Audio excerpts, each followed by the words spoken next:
Well, it's not often that you come across a business that started in the 1800s and is still a familiar name today. But when you hear the name, you'll know why. It is the uber popular Schmidt's, a name that brings to mind a bratwurst with a cream puff on the side. And we have Geoff Schmidt with me today telling us just how far things have come. So, Geoff, thanks for being here. Thanks for inviting me. All right. Well, first I want to congratulate you. You kind of had a big anniversary, right? You're hitting up 130 years. So tell me how Schmidt's kind of came to be. Well, Schmidt's was the first Schmidt's came over, and it was Fred Schmidt, came over from Germany, Montabaur, Germany, in the late 1800s. And in 1886, he decided he was going to open a meat packing house. So he was down in the German village area, the South End, where all the Germans gathered when they came to the United States. Yeah. And he had a three-story little building, and he opened up his meat shop down below, and he lived above it and raised his family. And that was the start of the Schmidt's, Fred Schmidt Meat Packing Company in 1886. And then it came into being a restaurant instead of the meat packing because obviously the big guys came in and you guys kind of had to adjust to that. Right. The third generation, my father's, George F's generation, decided to get out of the meat packing business.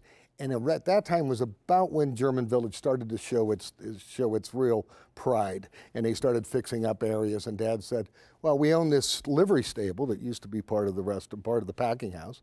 And let's put a restaurant there. And we'll get rid of the packing house and open the restaurant and still make our meats and hire some German ladies that were the waitresses, the first waitresses.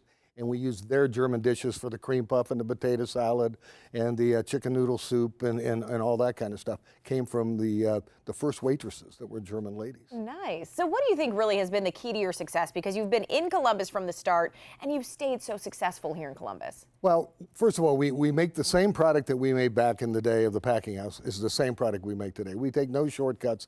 We don't have to take any shortcuts because we're lucky enough to build up a reputation that people expect the best when they buy the Schmidt products. The city of Columbus is just, we're so fortunate to be in Columbus and to have the backing of the Columbus and Central Ohio people. I mean, they've been with us for forever, and we hear so many good things. Yeah, definitely, because there's reason. I mean, everybody who's had any of your products. So, and you guys are really a family business through and through. So you mentioned you're the fourth generation, right? I'm the fourth generation. We have the fifth generation, part of the fifth generation in place right now. My son and my brother John's son are working at the restaurant at this point. But all the rest of the nieces and nephews get involved through special events. We do special events in the summertime when they were in school. They'd work on the weekends at the Ohio State Fair, or the Marion Popcorn Festival, or Cincinnati Oktoberfest. One of 40 different events that we do around the state of Ohio. And I was going to mention that next because you are all over the place. You're not just the German Village restaurant.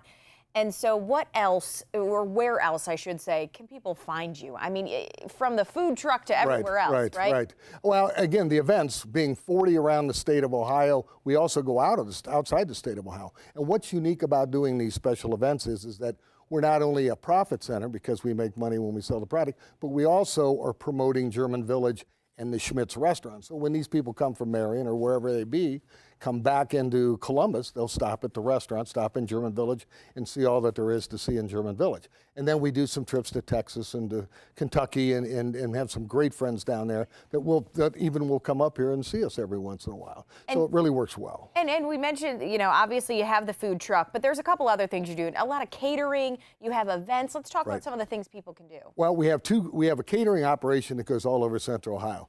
It's a fantastic catering operation.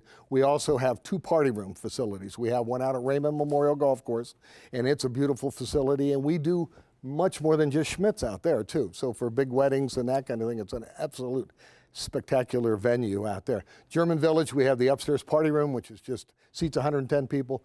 Gets you right back in the old world charm. It's the best kept secret in Columbus, but it's absolutely gorgeous. Then we have our foods in the retail. You can go to the grocery stores, Kroger's, Giant Eagle, in those places, and find Schmidt products there. We do mail order now, which was new back when Man vs. Food 8 years ago ran. We had just started the mail order program, so we ship our products now all over the country, including Hawaii and Alaska. Okay, so anybody out there get their hands on Schmidt's, and you guys are kind of working on maybe a little expansion for the German Village restaurant, Right. you know, to come, I guess. So, of course, you can go to Schmidt's website. You can go to, you know, give them a call, stop by at German Village, and have yourself a bratwurst today for lunch. Always good to have you. Thanks for being here. Thank you.